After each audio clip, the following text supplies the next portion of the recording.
નમસ્કાર મિત્રો, સ્વાગત છે આપણી યુટ્યુબ ચેનલ એજ્યુ પ્રવાસની અંદર। તો મિત્રો, આજના વિડીયોની અંદર આપણે વાત કરવી છે ગુજરાત ગૌણ સેવા પસંદગી મંડળ દ્વારા છે CCE 2026 માટેની કુલ 5370 જગ્યા ઉપર ગ્રુપ એ અને ગ્રુપ બી ની ભરતી આવેલી છે, જેની આજે આપણે તમામ માહિતી મેળવવાના છીએ। જેમાં કઈ કઈ પોસ્ટ માટે જગ્યા છે,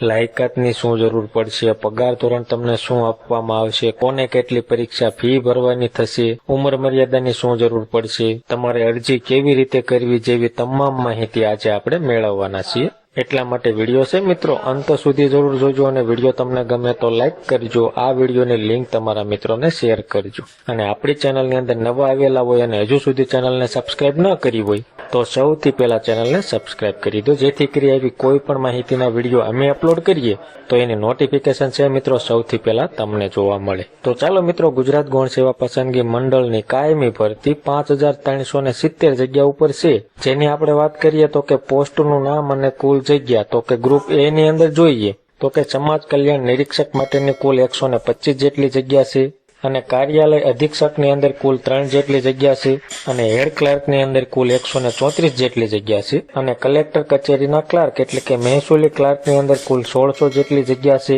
સિનિયર ક્લાર્ક ની અંદર 503 જેટલી જગ્યા છે અને ગ્રુપ બી ની વાત કરીએ તો કે જુનિયર ક્લાર્ક ની અંદર કુલ 3500 જેટલી જગ્યા છે। આવી રીતે ગ્રુપ એ અને બી ની અંદર 5370 જેટલી જગ્યા છે। લાયકાતની વાત કરીએ તો તમે ગ્રેજ્યુએશન કોઈ પણ વિદ્યા શાખાની અંદર કરેલું હોવું જોઈએ, એટલે કે BA, BCom, BSc કોઈ પણ વિદ્યા શાખાની અંદર તમે સ્નાતકની ડિગ્રી મેળવેલી હશે તો તમે અરજી કરી શકશો। હવે આગળ જોઈએ ઉંમર મર્યાદા, વય મર્યાદા તો કે 20 થી 35 વર્ષ રહેશે, જેમાં ગુજરાત સરકારના નીતિ નિયમ મુજબ કેટેગરી વાઇઝ જે છૂટછાટ મળે છે એ મળવા પાત્ર રહેશે, જેમાં SC/ST માટે 10 વર્ષની, OBC માટે 5 વર્ષની, મહિલા ઉમેદવારો માટે 5 વર્ષની અને એક સર્વિસમેન માટે 3 વર્ષની આવી રીતે વધારાની છૂટછાટ મળવા પાત્ર રહેશે।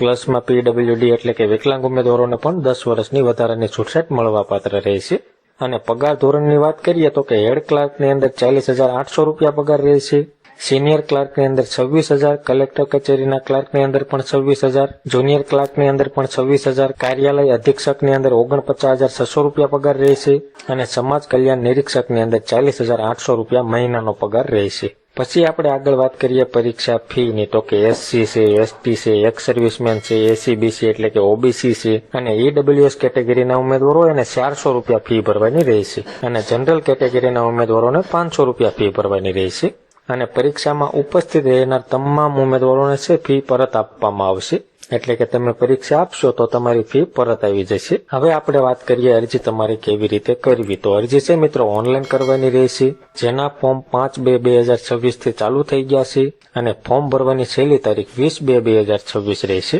અને ફોર્મ ભરવા માટેની લિંક અહીંયા દર્શાવેલી છે ojas.gujarat.gov.in। આ વેબસાઇટ ઉપર જઈ તમારે ઓનલાઈન ફોર્મ ભરવાનું રહેશે। અને મિત્રો આ ભરતીમાં અભ્યાસક્રમ શું રહેશે, કેટેગરી મુજબ જગ્યા કેટલી રહેશે, એટલે કે ભરતીની ફૂલ નોટિફિકેશન તમારે જોઈતી હોય તો આપણી ટેલિગ્રામ ચેનલ છે જે એજ્યુ પ્રવાસ નામની, એની લિંક નીચે ડિસ્ક્રિપ્શનમાં આપેલી છે, એના ઉપર ક્લિક કરી તમે આપણી ટેલિગ્રામ ચેનલ જોઈન કરી લો, જેમાં તમામ ભરતીની PDF અમે અવારનવાર મૂકતા હોઈએ છીએ, જેથી કરી એ સૌથી પહેલા તમને જોવા મળે અને PDF ડાઉનલોડ કરી ઘર બેઠા તમે તમામ માહિતી મેળવી શકો। તો આવી રીતે છે મિત્રો ગુજરાત ગૌણ સેવા પસંદગી મંડળની અંદર CCE 2026 માટેની ગ્રુપ એ અને ગ્રુપ બી ની સરસ મજાની ભરતી આવેલી છે। જે મિત્રો લાયકાત ધરાવતા હોય એવા મિત્રોએ 20/2/2026 સુધીમાં ઓનલાઈન ફોર્મ ભરી દેવું। તો મિત્રો માહિતી તમને ગમી હોય, સંતોષકારક લાગી હોય તો વિડીયો લાઈક કરજો અને આ વિડીયોની લિંક તમારા મિત્રોને શેર કરજો। ધન્યવાદ મિત્રો, ખૂબ ખૂબ આભાર।